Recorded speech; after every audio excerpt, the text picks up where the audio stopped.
Okay 'no, ang tangke ng Argentina, di umano, na made in China, sumabog.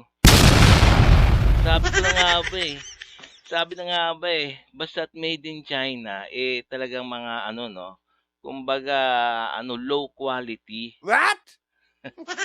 Kaya nga itong, bansang Argentina, alam niyo naman isa sa mga ano 'yan, mahihinang kumbaga isa sa mga mahirap din na bansa 'yan.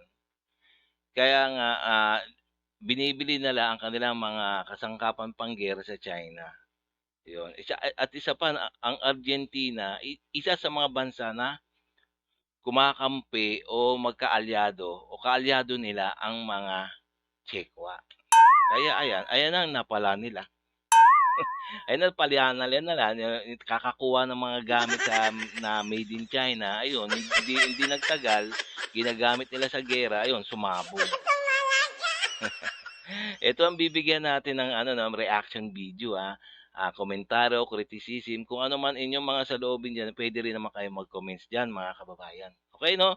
So, umpisa na natin 'no, bago tayo mag-umpisa, please, like and subscribe na lang muna sa ating YouTube channel, bago tayo mag-umpisa. Okay, and also please, paki-subscribe din kay ano, kay Good News Philippines. Okay 'no? So, umpisa na natin kung bakit ba sumabog 'tong Made in China na tangke. Akala siguro ng mga makakaliwa, magpapapahinga ang Armed Forces of the Philippines sa pagsuyod sa kanila sa mga kagubatan ngayong Kapaskuhan. Pero nagkamali sila. 5 miyembro ng rebelding grupo ang nasawi, kabilang na ang 3 opisyal sa inulunsad na military operation ng Armed Forces of the Philippines sa Camarines Sur.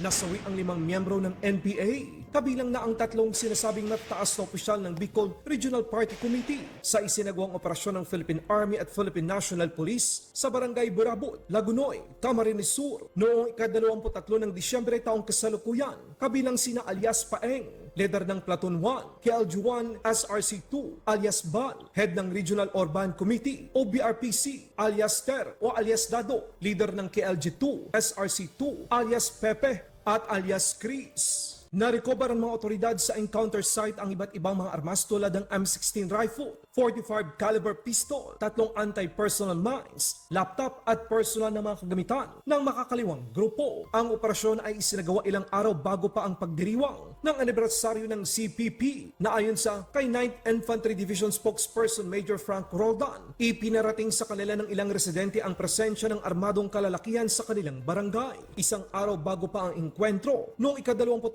ng Disyembre taong kasalukuyan, iprenesinta ng 2nd Infantry Jungle Fighter Division ng Philippine Army ang 65 mahahabang armas, kabilang ng isang 50 caliber machine gun na umano'y nabawi mula sa taguan ng puwersang makakaliwa.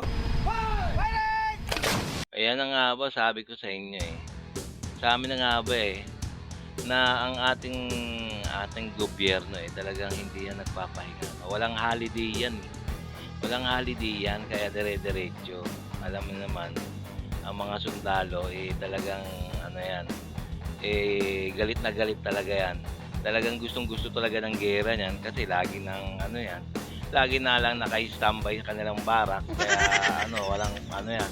Pag inutusan ng kanilang mga commander yan, talagang ano yan, susugod yan. Kaya ayun, kaya nangyari sa mga rebelde. Ano nangyari sa mga rebelde? Lalo pa ngayon. So, 'di ba? Lalo pa ngayon na may mga makabagong gamit ang ating Armed Forces of the Philippines, no. So ayan, no, nakikita niyo 'yan, no. Howitzer, pang long distance. O sa paano sila makakalaban diyan, no? Ay nako.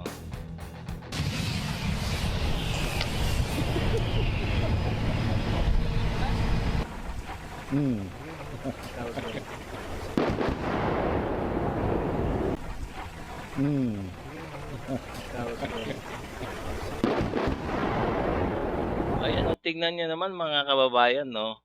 Eksaktong-eksakto do'n, tingnan naman talagang ano 'no, accurate yung howitzer na binili ng ating Armed Forces of the Philippines 'no. Accurate na accurate, sabog, Kaya ano ba 'yan, lalaban pa ba sila diyan? Naku, kawawa na naman talaga ang mga rebelde. Sir, body count. Body count, sir. Hmm.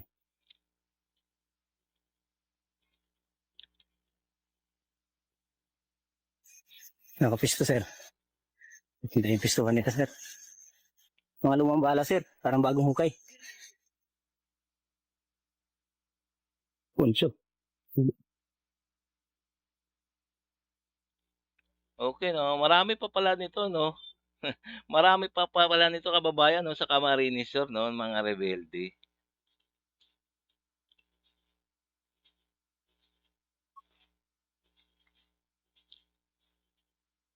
Another body count, sir.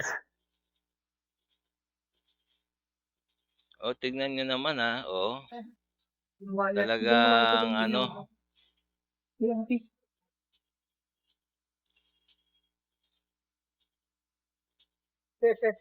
Ibang balita naman, mga 105mm ammunition na gawa ng China, sinira ang mga tangke ng Argentina dahil siguro sa hindi maayos na pagkagawa, sumabog ang mga Chinese-made Norinco 105mm ammunition kung saan makikita ang pagkabiyak o pagkayupi ng mga main gun ng nasabing tangke. Yan ang isa sa mga ayan na nga ba sinasabi ko, eh. Yung mga tangkid di umano, na mga galing ng China, na binibili naman ng Argentina dahil nga mumura nga 'to kaya bumibili sa China or, kumbaga, kung ang Argentina, kakampi sa China kaya may discount siguro. Pero ang gamit tingnan niyo naman, parang kawayan na biniyak. Talagang ano, low class o made in China talaga. dahilan kung bakit tayo mga Pilipino ay hindi bumibilib at bumibili ng mga armas na gawa ng China. Mura, pero sa bandang huli mapapamura ka dahil hindi na ito gumagana o sumasabog na lang nang hindi inaaasahan. Sa ibang balita naman, South Korean Coast Guard Para lang talaga nakakatuwa 'no, nakakatuwang isipin ano, na mga made in China talaga 'no, wala talagang maaasahan, eh. Kaya ayan, mga kababayan alam niyo na made in China. Kahit naman na anong mga produkto, eh. Kaya 'di maasahan talaga.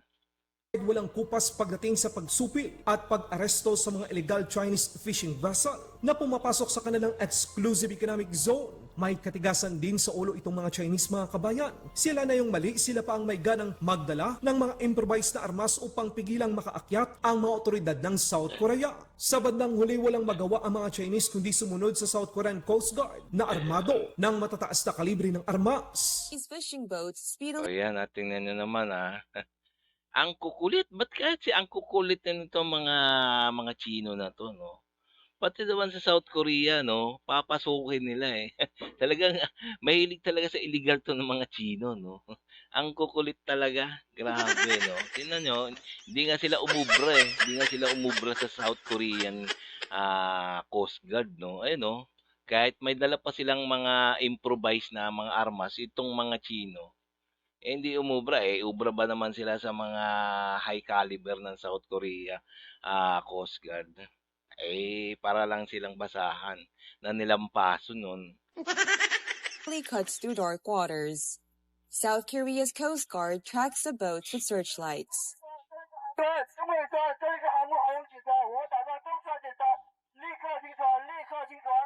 But the Chinese vessel doesn't heed the halt order.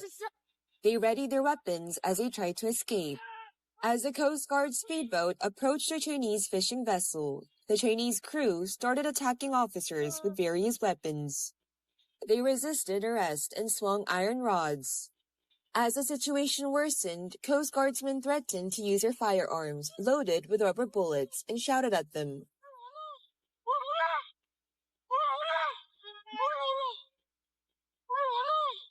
O yan, tingnan niyo, kahit magdamag, maghapon kayo ngangawa diyan mga Tsino, hindi kayo ano, papansinin ng mga South Korean Coast Guard. Hindi katulad ng mga Pilipino yan. Ayan, yung mga South Korean Coast Guard, matitindi yan, malulupit yan, walang awa. Itong Pilipino naman, mga alam na natin, may awa. After much effort, the Coast Guard eventually seized the 225-ton Chinese fishing boats suspected of illegal fishing. 34 crews aboard the boats were apprehended.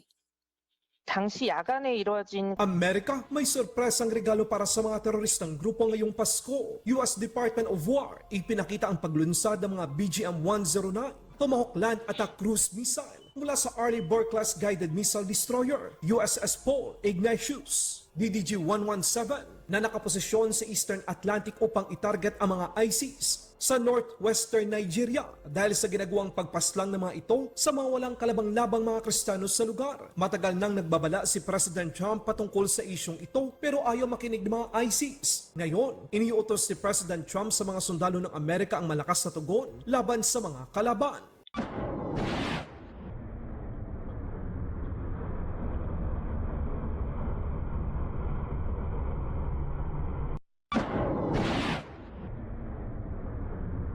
Ayan na, nag-utos na si paring Donald Trump, si Uncle Sam, talagang banatan na. Tirahin na yung mga ISIS diyan sa Nigeria.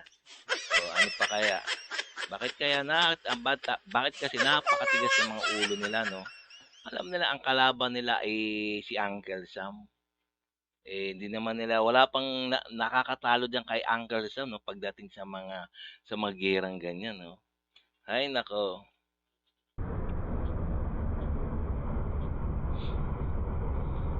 Sa ibang balita naman, ipinagyabang naman ng Chinese Ministry of Defense na kaya nilang wasakin ang mga armas na isusupply ng Amerika bago pa ito magamit ng Taiwan.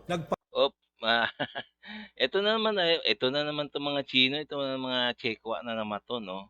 Nagyabang na naman na kaya nilang ano, no, na gibain ng Amerika. Lumang tugtugin na yata 'yan, mga kababayan, 'di ba? Papatawa talaga itong China mga kabayan. Ang dami ng gamit ng Amerika na nasa kamay na ngayon ng Taiwan ni isa dito. Walang nagawa ang China, puro bunganga lang. Totoo naman talaga, puro bunganga na lang 'to mga China, no. 个别媒体枉费心机的臆测解放军行动， Tsaka isa pa, no, ba't di nila umpisan? Umpisahan nyo kasi gera. Itong mga inchik, no. Ba't hindi nyo umpisahan ng gera para magkaalaman na? 居心叵测，贩卖战争焦虑，只会破坏台海和平稳定。台湾问题纯属中国内政，不容任何外来干涉。我们愿以最大诚意、尽最大努力，争取和平统一前景，但绝不承诺放弃使用武力，保留采取一切必要措施的选项。如果台独分裂势力挑衅、逼迫，甚至突破红线，我们将不得不采取断然措施。解放军全时待战，随时能战，战之必胜。 O, tignan nyo, no. Tignan nyo itong Chekwa na to, no. Galit na galit, oh. Galit na galit kay Uncle Sam. 坚决粉碎台独分裂和外来干涉图谋。 Okay, no, mga kababayan, no. Nakita naman natin, no. Tingnan nyo naman. Nakita na natin na mga inchik talagang kabisado na natin 'tong mga inchik na 'to, no. Na talaga hanggang bungangalan talaga. Ay nako. So, okay, no, hanggang dito na lang tayo mga kababayan, no. So, kung nagustuhan nyo yung mga ganitong mga reaction video na katulad nito na kasama ang aking mukha, no. So, please like and subscribe na lang muna sa ating YouTube channel bago tayo magtapos. Nang sa ganun ma-update pa kayo sa mga next video na aking bibigyan ng reaction na tungkol sa mga Chekwa na to sa West Philippine Sea. Okay, no? So, please like and subscribe na lang muna. Okay, paki-support na lang po. Okay? Salamat.